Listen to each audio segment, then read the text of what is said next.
और आपको सीधे दिल्ली लिए चलते हैं। पीएम मोदी इस समय संबोधित कर रहे हैं।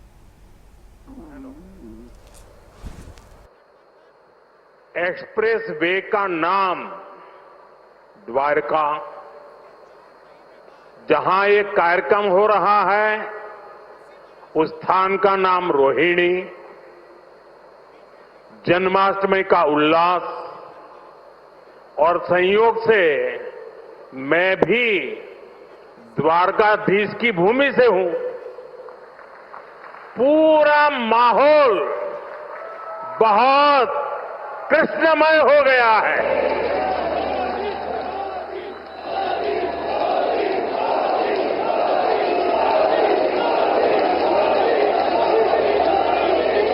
साथियों, अगस्त का ये महीना आजादी के रंग में, क्रांति के रंग में रंगा होता है।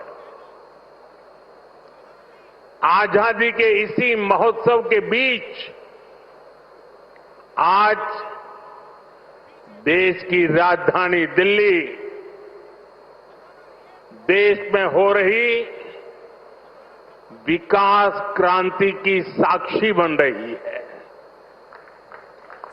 थोड़ी देर पहले दिल्ली को द्वारका एक्सप्रेसवे और अर्बन एक्सटेंशन रोड की कनेक्टिविटी मिली है। इससे दिल्ली के, गुरुग्राम के, पूरे एनसीआर के लोगों की सुविधा बढ़ेगी। दफ्तर आना जाना, फैक्ट्री आना जाना और आसान होगा। सभी का समय बचेगा। जो व्यापारी, कारोबारी वर्ग है, जो हमारे किसान हैं, उनको विशेष लाभ होने वाला है। दिल्ली एनसीआर के सभी लोगों को इस आधुनिक सड़कों के लिए, आधुनिक इंफ्रास्ट्रक्चर के लिए बहुत बहुत बधाई देता हूं।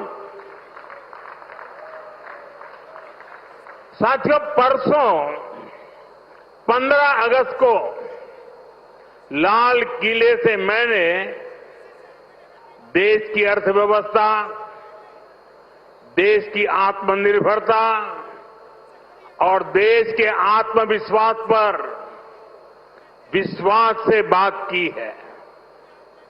आज का भारत क्या सोच रहा है, उसके सपने क्या है, संकल्प क्या है, ये सब कुछ आज पूरी दुनिया अनुभव कर रही है।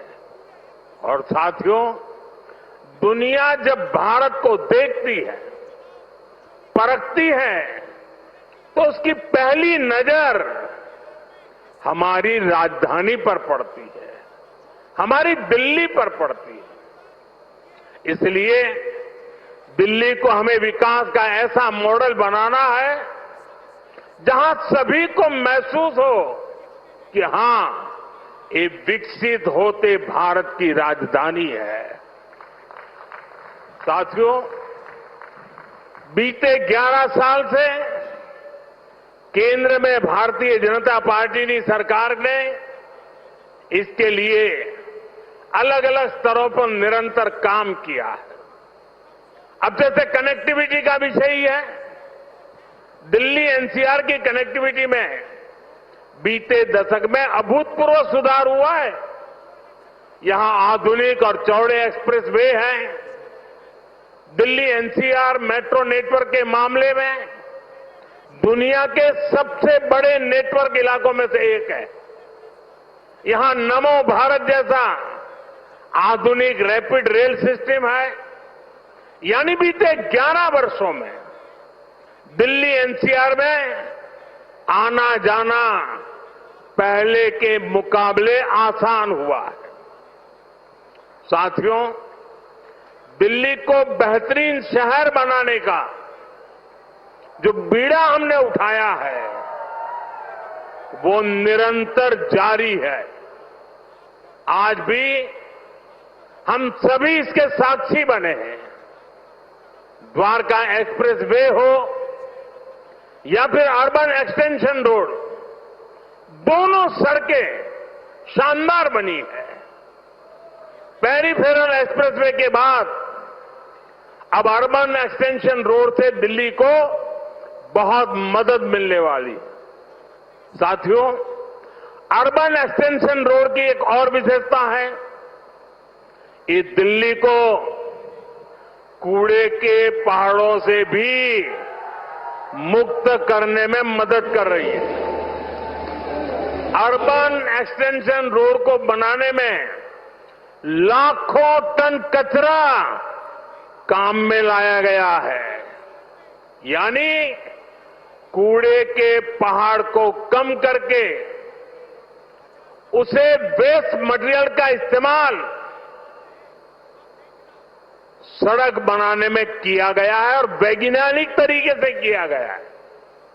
यहां पास में ही भलसवा लैंडफिल स्पा साइट है। यहां आसपास जो परिवार रहते हैं उनके लिए कितनी समस्या है ये हम सभी जानते हैं। हमारी सरकार ऐसी हर परेशानी से दिल्ली वालों को मुक्ति दिलाने में जुटी हुई है। साथियों, मुझे खुशी है कि रेखा गुप्ता जी के नेतृत्व में दिल्ली की भाजपा सरकार यमुना जी की सफाई में भी लगातार जुटी हुई है। मुझे बताया गया कि यमुना से इतने कम समय में 16 लाख मैट्रिक टन सील्ड हटाई जा चुकी है। इतना ही नहीं, बहुत कम समय में ही दिल्ली में 650 देवी इलेक्ट्रिक बसें शुरू की गई है। और इतना ही नहीं, भविष्य में भी इलेक्ट्रिक बसें एक बहुत बड़ी मात्रा में करीब करीब 2000 का आंकड़ा पार कर जाएगी। ये ग्रीन दिल्ली, क्लीन दिल्ली के मंत्र को और मजबूत करता है। साथियों, राजधानी दिल्ली में कई वर्षों के बाद भाजपा सरकार बनी है। लंबे अरसे तक हम दूर दूर तक भी सत्ता में नहीं थे और हम देखते हैं कि पिछली सरकारों ने दिल्ली को जिस प्रकार से बर्बाद किया, दिल्ली को ऐसे गड्ढे में गिरा दिया था। मैं जानता हूं भाजपा की नई सरकार को लंबे अरसे से मुसीबतों बढ़ती जो गई थी उसमें से दिल्ली को बाहर निकालना कितना कठिन है। पहले तो वो गड्ढा भरने में ताकत जाएगी और फिर बड़ी मुश्किल से कुछ काम नजर आएगा। लेकिन मुझे भरोसा है दिल्ली में जिस टीम को आपने चुना, मेहनत करके पिछले कई दशकों से जो समस्याओं से गुजरे रहे हैं उसमें से दिल्ली को बाहर निकाल के रहेंगे। साथियों, ये सहयोग भी पहली बार बना है जब दिल्ली में, हरियाणा में, यूपी और राजस्थान चारों तरफ भाजपा सरकार है। ये दिखाता है इस पूरे क्षेत्र का कितना आशीर्वाद भाजपा पर है, हम सभी पर है। इसलिए हम अपना दायित्व समझकर दिल्ली एनसीआर के विकास में जुटे हैं। हालांकि कुछ राजनीतिक दल हैं जो जनता के इस आशीर्वाद को अभी भी पचा नहीं पा रहे हैं। वो जनता के विश्वास और जमीनी सच्चाई दोनों से बहुत कट चुके हैं, दूर चले गए हैं।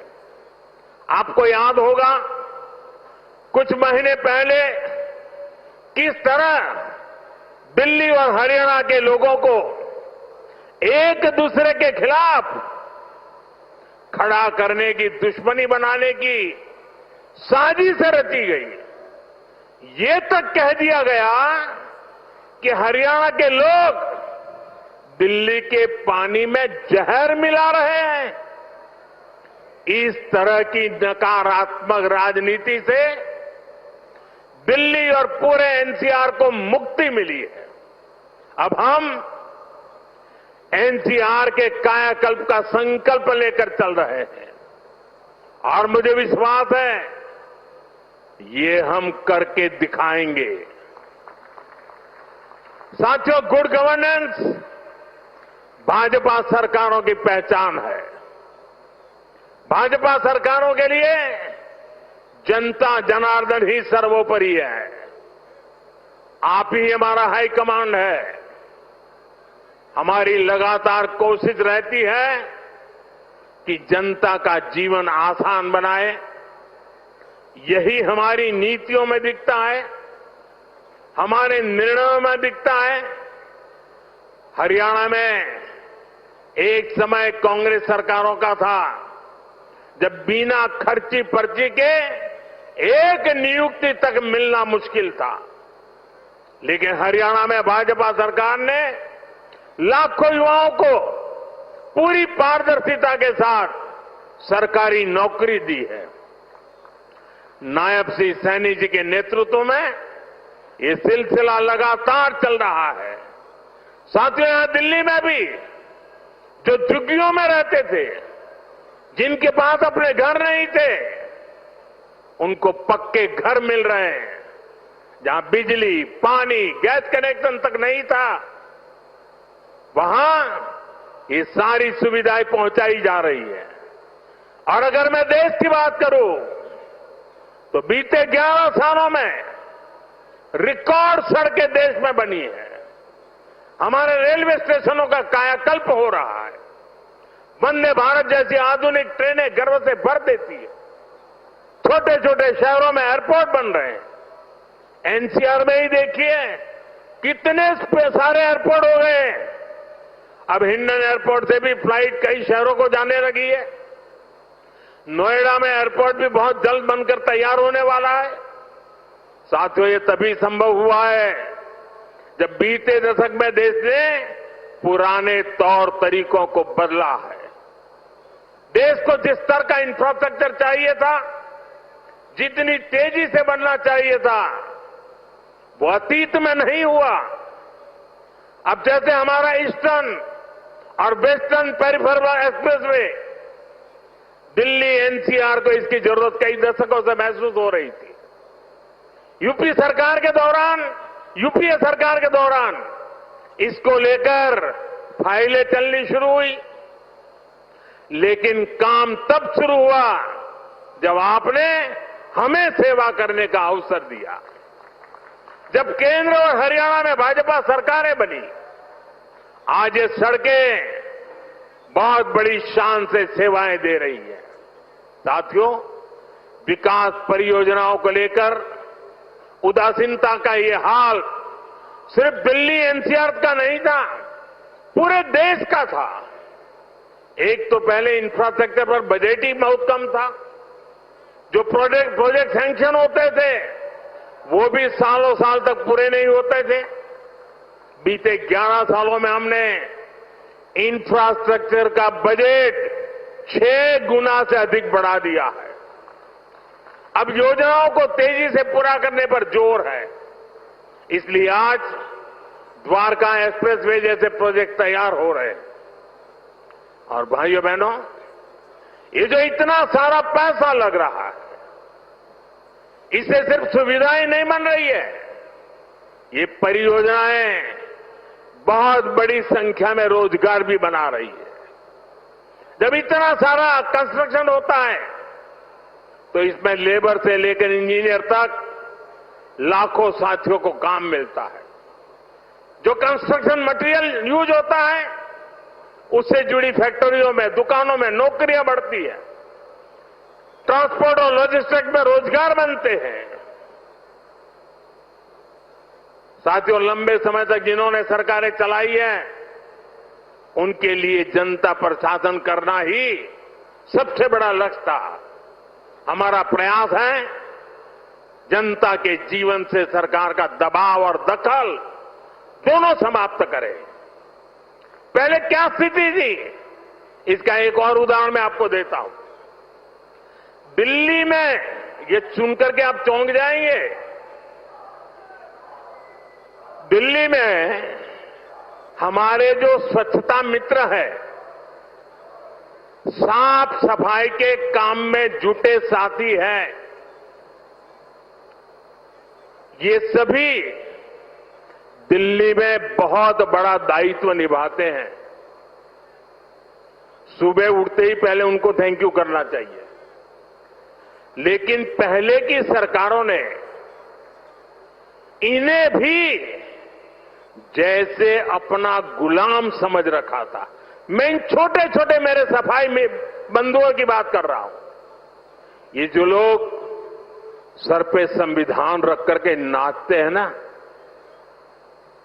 वो संविधान को कैसे कुचलते थे, वे बाबा साहब की भावनाओं को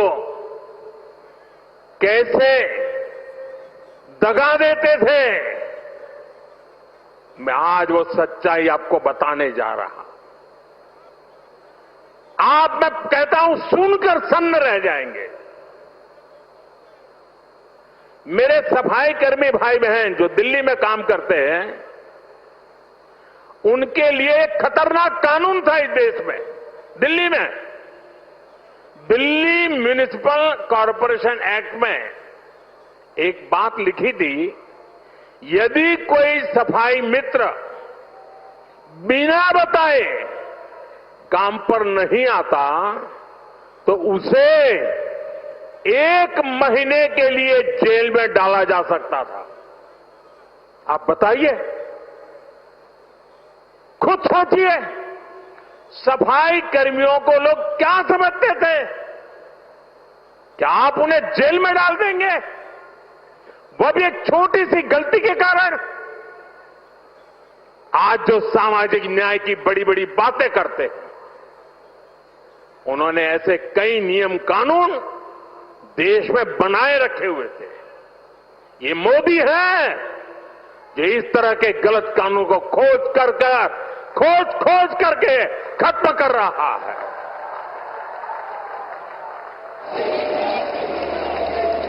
हमारी सरकार है तो सैकड़ों कानूनों को समाप्त कर चुकी है और ये अभियान लगातार जारी है।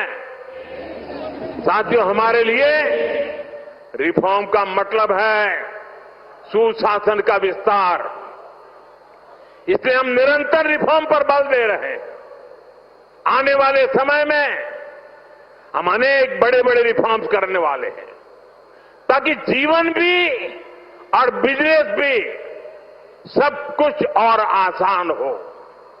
साथियों, इसी कड़ी में अब जीएसटी में नेक्स्ट जनरेशन रिफॉर्म होने जा रहा है। इस दिवाली जीएसटी रिफॉर्म से डबल बोनस देशवासियों को मिलने वाला है।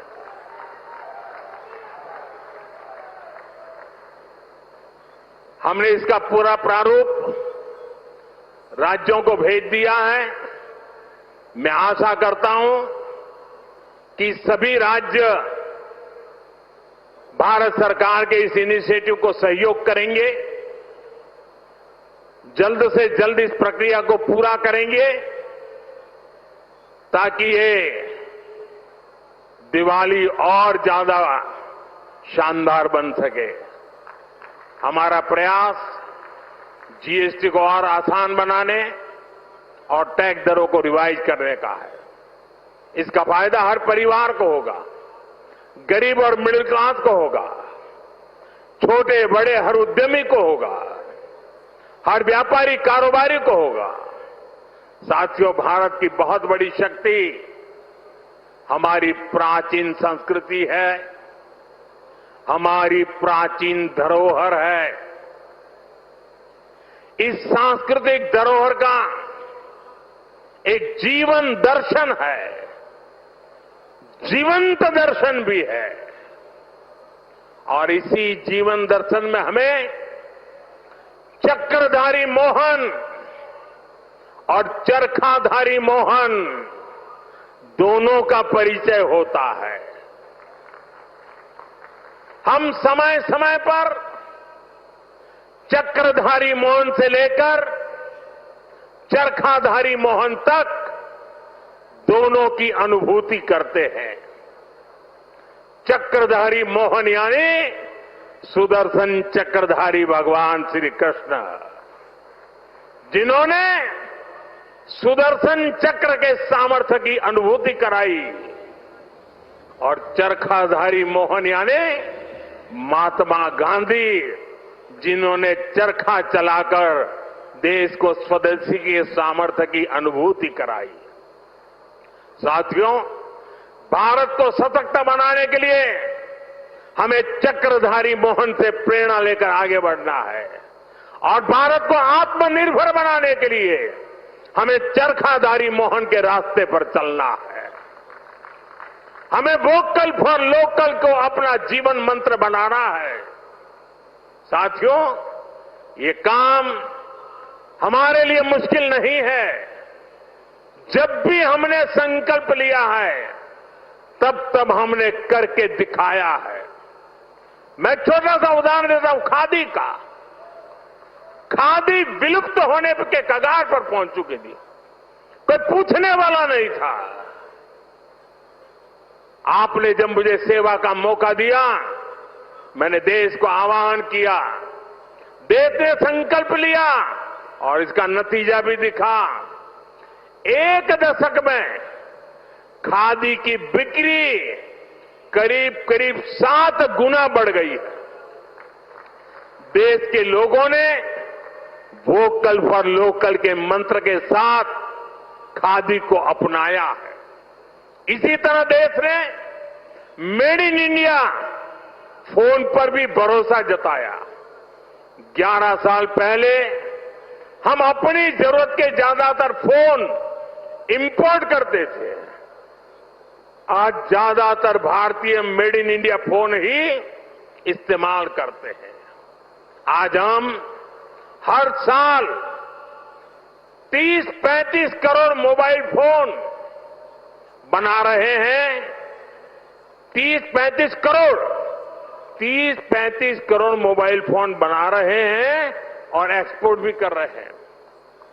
साथियों, हमारा मेड इन इंडिया, हमारा यूपीआई आज दुनिया का सबसे बड़ा real time digital payment platform बन चुका है। दुनिया का सबसे बड़ा। भारत में बने रेल कोच हो या फिर लोकोमोटिव, इनकी डिमांड अब दुनिया के दूसरे देशों में भी बढ़ रही है। साथियों, जब ये रोड इंफ्रास्ट्रक्चर की बात आती है, भारत ने गति शक्ति प्लेटफॉर्म बनाया है। 1600 लेयर, 1600 लेयर डेटा के हैं उसमें, और किसी भी प्रोजेक्ट को वहां पर कैसी कैसी परिस्थितियों से गुजरना पड़ेगा, किन नियमों से गुजरना पड़ेगा, वाइल्ड लाइफ है कि जंगल है कि क्या है, नदी है, नाला है, क्या है, सारी चीजें मिनटों में हाथ लग जाती हैं और प्रोजेक्ट तेज गति से आगे बढ़ते हैं। आज गति शक्ति की एक अलग यूनिवर्सिटी बनाई गई है, और देश की प्रगति के लिए गति शक्ति एक बहुत बड़ा सामर्थ्यवान मार्ग बन चुका है। साथियों, 1 दशक पहले तक हम खिलौने तक बाहर से इंपोर्ट करते थे, लेकिन हम भारतीयों ने संकल्प लिया वोकल फॉर लोकल का, तो ना सिर्फ बड़ी मात्रा में खिलौने भारत में ही बनने लगे, लेकिन बल्कि आज हम दुनिया के 100 से ज्यादा देशों को खिलौने निर्यात भी करने लगे। साथियों, इसलिए मैं फिर आप सभी से, सभी देशवासियों से आग्रह करूंगा, भारत में बने सामान पर हम भरोसा करें। भारतीय हैं तो भारत में बना ही खरीदे। अब त्योहारों का सीजन चल रहा है। अपनों के साथ अपने लोकल उत्पादकों की खुशियां बांटे। आप तय करें, गिफ्ट वही देना है जो भारत में बना हो, भारतीयों द्वारा बनाया हुआ। साथियों, मैं आज व्यापारी वर्ग से, दुकानदार बंधुओं से भी एक बात कहना चाहता हूं। होगा कोई समय विदेश में बना सामान आपने इसलिए बेचा हो ताकि शायद आपको लगा हो प्रॉफिट थोड़ा ज्यादा मिल जाता है। अब आपने जो किया सो किया, लेकिन अब आप भी वोकल फॉर लोकल के मंत्र पर मेरा साथ दीजिए। आपके इस एक कदम से देश का तो फायदा होगा, आपके परिवार का, आपके बच्चों का भी फायदा होगा। आपकी बेची हुई हर चीज से देश के किसी मजदूर का, किसी गरीब का फायदा होगा। आपकी बेची गई हर चीज का पैसा भारत में ही रहेगा, किसी न किसी भारतीय को ही मिलेगा। यानी ये भारतीयों की खरीद शक्ति को ही बढ़ाएगा, अर्थव्यवस्था को मजबूती देगा। और इसलिए मेरा आग्रह है, आप मेड इन इंडिया सामान को पूरे गर्व के साथ बेचें। साथियों, दिल्ली आज एक ऐसी राजधानी बन रही है जो भारत के अतीत का भविष्य के साथ साक्षात्कार भी कराती है। कुछ दिन पहले ही देश को नया सेंट्रल सेक्रेटरिएट, कर्तव्य भवन मिला है। नई संसद बन चुकी है। कर्तव्य पथ नए रूप में हमारे सामने है। भारत मंडपम और यशोभूमि जैसे आधुनिक कॉन्फ्रेंस सेंटर था दिल्ली की शान बढ़ा रहे हैं। ये दिल्ली को बिजनेस के लिए, व्यापार कारोबार के लिए बेहतरीन स्थान बना रहे हैं।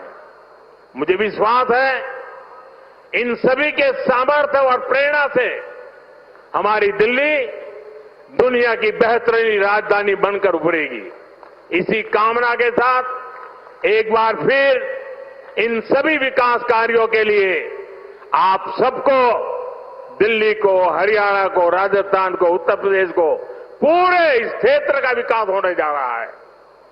मैं बहुत बहुत शुभकामनाएं देता हूं, बहुत बहुत बधाई देता हूं। आप सबका बहुत बहुत धन्यवाद।